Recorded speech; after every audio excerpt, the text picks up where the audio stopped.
તમે જોઈ શકો છો ડાકોર નગરપાલિકા સંચાલિત આ રોડ છે. 4 જ મહિના થયા છે રોડ બનાવે. રોડની હાલત એટલી ખરાબ છે કે રોડમાં ખાડા પડી ગયા છે અને કાંકરીઓ થઈ ગઈ છે. રોડમાં સિમેન્ટ વાપર્યો હોય એવું લાગતું જ નહીં.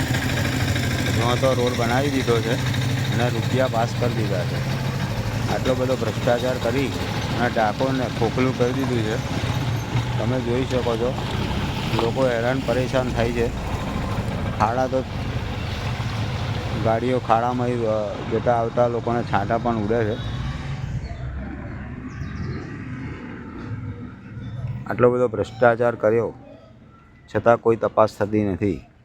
તો વહેલી તકે આ રોડની તપાસ થાય અને લોકોને ટેક્સના નાણાં સારી જગ્યાએ વપરાય એવી લોકોની માગણીઓ છે. આ રોડનું ફરીથી